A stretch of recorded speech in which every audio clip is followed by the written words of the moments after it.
সুন্দর এই নদীটি হলো সুরমা নদী। এই নদীটি দুটো সুন্দর বনকে একদম আলাদা করে রেখেছে। একটি হলো পাখিদের বন, অপরটি হলো পশুদের বন। কিন্তু দুই বনের পশু পাখিদের মাঝে ছিল সুন্দর সম্পর্ক। দুই বনের পশু পাখিরা যাতায়াতের জন্য একটি নৌকা ব্যবহার করত, তাই তাদের মাঝে যোগাযোগের কোনো কমতি ছিল না। আই পান্নর আই, তুই একা একাই পাকা পাকা সব আম খেয়ে ফেলছিস কেন শুনি? আমাদের দুজনকে খেতে দিবি না নাকি? দে দে, আমাদের দুজনকে খেতে দে বলছে, দেখছিস না দাঁড়িয়ে আছে। কেন তোদের খেতে দেব শুনি? তোরা সেদিন আমাকে কত কথা শুনিয়েছিস, আমি নাকি গাছে গাছে ঝুলে থাকি। দেব না তোদের আম, আমি দেব না। এবার তোদের দেখিয়ে দেখিয়ে খাবো। দিবি না তাতে বয়ে গেল আমাদের। শোন, আমাদের পাখি বন্ধুরা আসলে আমাদের আম পেড়ে দেবে, তখন তোকেও দেখিয়ে দেখিয়ে খাবো আমরা। কি হয়েছে কি তোমাদের মাঝে? আমাদের নিয়ে কিছু বলছো মনে হয়। হ্যাঁ, তোমাদের নিয়ে তো কথা বলছিলাম বন্ধুরা। খরগোশ পাখিদের সব কথা খুলে বলে। সে কি বানর, তুমি আবার ওদের সাথে দুষ্টুমি করছো? তোমাকে না কতবার বলেছি তোমরা মিলেমিশে থাকবে, তাহলে কেন এমন করছো? আমি তো মজা করছিলাম। এই নে খরগোশ, খা। বন্ধুরা, তোমরা এসেছো ভালোই হয়েছে।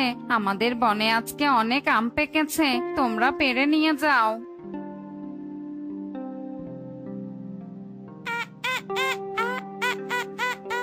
কি বলছিস মা তুই? খিদে পেয়েছে, আমি তোকে খেতে দিব? টুকি মায়ের কথায় মাথা নেড়ে সম্মতি জানায়। আমি তো জানি আমার ছোট্ট মেয়েটার খিদে পেয়েছে, তোকে আর কষ্ট করতে হবে না মা। পাশের বন থেকে ফল এনেছি, আয় খাবি আয়। টনি মেয়েকে ফল কেটে দেয় আর টুকি ফল খায়। টুকি ছিল একজন বাঘ প্রতিবন্ধী, কিন্তু এতে টনির কোনো আফসোস ছিল না। এদিকে হঠাৎ পশুদের বনে ফলমূল সহ খাবারের অভাব দেখা দেয়। কি তোরা এভাবে দল বেঁধে কোথায় যাচ্ছিস শুনি? এমনিতেও তো তোদের দাকুড়াল লেগেই থাকে।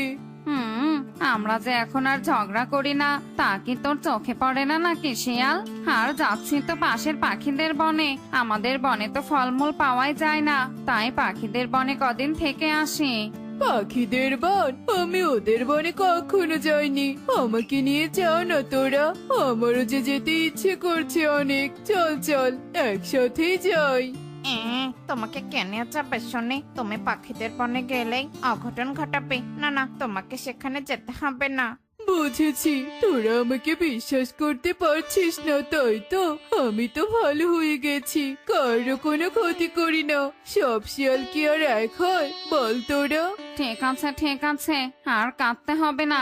এখন চলো নদীর পাড়ে, কালু দাদা মনে হয় নৌকা নিয়ে অপেক্ষা করছে। এরপর তারা সবাই নদীর ঘাটে যায় আর গিয়ে দেখে কালো নৌকা নিয়ে অপেক্ষা করছে। কি এই শিয়াল কেন তোমাদের সাথে? ও আমাদের সাথে যাবে নাকি? হ্যাঁ কালু দাদা, তবে কোনো চিন্তা করো না, ও তোমাদের কোনো ক্ষতি করবে না। ও অনেক ভালো, চলো এখন যাওয়া যাক। এরপর সবাই পাখিদের বনে চলে যায়। এদিকে পাখিরা আগে থেকেই গুহায় তাদের জন্য থাকার ব্যবস্থা করেছিল। পশুরা ভীষণ খুশি হয়। উফ বাবা, এই গরমে রান্না করা যে কি কষ্টের। সব রান্না বান্না শেষ, এবার পুকুর পাড় থেকে পানি এনে টুকি সহ নতুন অতিথিদের খেতে দেই। ওরা এসেছে থেকে তো কিছুই খেতে দিতে পারিনি। কি সর্বনাশ, সব খাবার কোথায় গেল? আর হাড়ি পাতিল সব এমন এলোমেলো হয়ে আছে কেন? কে খেয়েছে এসব? হায় হায় রে। কাঁদিস না টনি, কাঁদিস না। আমার মনে হয় কোনো বিড়াল এসে এসব খাবার চুরি করেছে। কাঁদিস না তুই। হ্যাঁ টনি বন্ধু, আমাদেরও এখন খেতে নেই, আমরা ঠিক পরে খেয়ে নিব। তুমি টুকিকে কোনো খাবার বানিয়ে দাও। তোমরা আমাকে ক্ষমা করে দাও, আমি তোমাদের সঠিকভাবে আপ্যায়ন করতে পারিনি। টুনির ভীষণ মন খারাপ হয়। টুনির ঘরে আর কোনো বাজারপত্র না থাকায় টুনি রান্না করতে পারে না। এভাবেই দিন কাটতে থাকে। কিন্তু বনে হঠাৎ ছোট ছোট পরিবর্তন হতে থাকে। পাখিদের বাড়িতে ছোট ছোট চুরি হতে থাকে। আরে কাকুলি দিদি, গিয়েছিলে কোথায়? ও মা, কি সুন্দর দুটো মুরগিও কিনেছো। ভালোই নাদুস নুদুস আছে কিন্তু। হ্যাঁ রে টনি, এই দুটোকে কিনতে গিয়েছিলাম হাটে। মেয়েটা আমার খালি ডিম খেতে চায়, এরা ডিম দিলেই খেতে পারবে। থাক, চললাম। আচ্ছা ঠিক আছে দিদি, আমিও আমার কাজে চলে যাই। আরে আরে, মনে হচ্ছে আমাকে কেউ অনুসরণ করছে, কিন্তু কেউ তো নেই আশেপাশে। আরে ধুর, আমার মনে হয় ভুল হচ্ছে, তাড়াতাড়ি বাড়িতে যাই। এরপর কাকুলি দ্রুত মুরগি দুটো নিয়ে বাড়িতে চলে যায়। এভাবেই রাত নেমে আসে, সবাই ঘুমিয়ে পড়ে, কিন্তু কালু কাকুলির ঘুম ভেঙে যায় মুরগির চিৎকারে। উফ কাকুলি, কি নতুন মুরগি কিনে এনেছো শুনি? এই রাতে একেবারে ঘুমটাই নষ্ট করে দিল। ওভাবে চিৎকার করছে কেন? চুপ করো কালু, আমার মনে হয় চোর এসেছে, নয়তো এত চিৎকার করবে কেন? চলো তো গিয়ে দেখি। এ কি, মুরগি দুটো কোথায় গেল? মুরগির ঘর একদম ফাঁকা পড়ে আছে, তাহলে মুরগি কোথায় গেল? হায় হায় হায় রে, কোন চোরের নজর পড়লো রে? সে কি পাখি, তোমাদের বনে আবার চোরও আছে? চোর আগে ছিল না শিয়াল, কদিন থেকে উৎপাত করছে। যাই হোক কাকুলি, তুই আর কাঁদিস না, কালু দাদা তোকে আবারও মুরগি কিনে দিবে। আয় চলো সবাই, নয়তো পাখিদের বাড়িও চুরি হয়ে যাবে। ঠিক ঠিক, চলো চলো। সবাই রাতের অন্ধকারে নিজেদের বাড়িতে চলে যায়।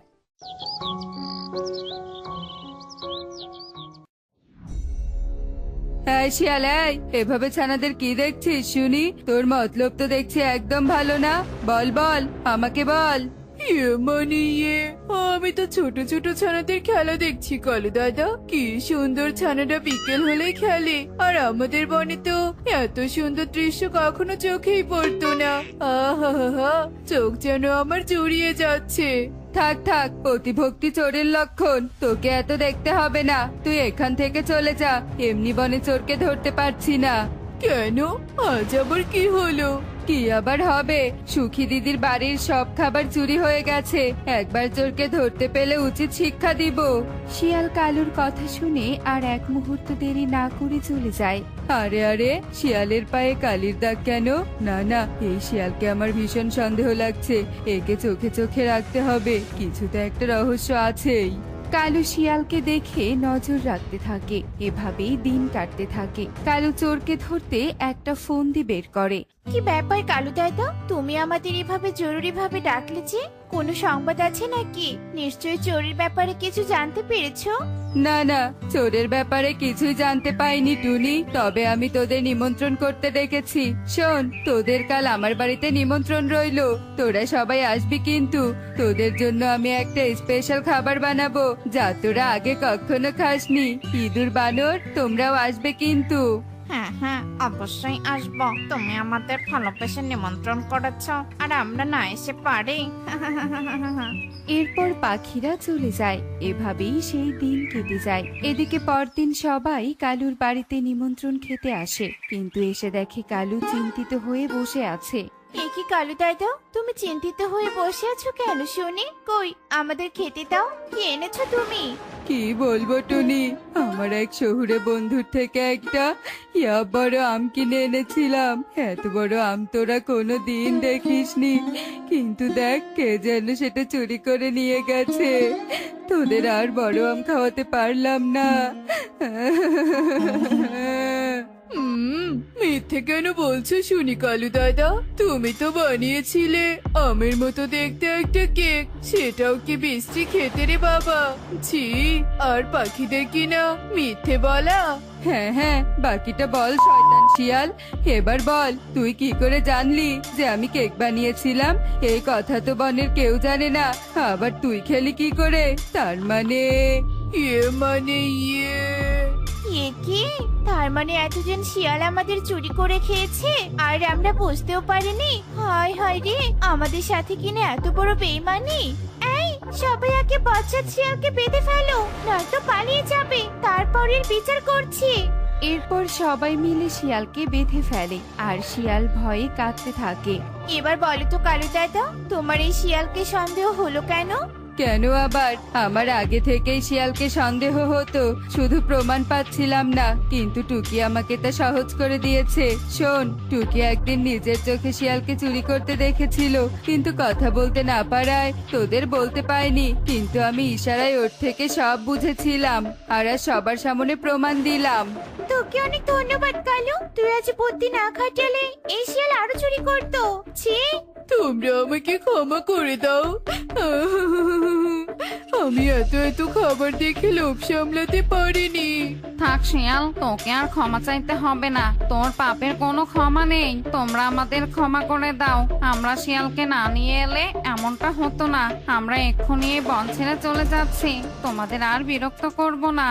না বানর, তোমাদের দোষ নেই, তোমরা চলে যেও না। তোমরা তো শিয়ালের অন্যায়কে প্রশ্রয় দাওনি, তোমরা আমাদের সাথেই থাকবে। সবাই শিয়ালকে ওই বনে রেখে এসো, যাতে ও কখনো আমাদের বনে আর না আসতে পারে। থাকো একা ওখানে।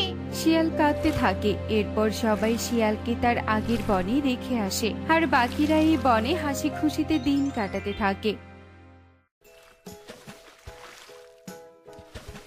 দেখলে তো বন্ধুরা, সত্য কখনো চাপা থাকে না।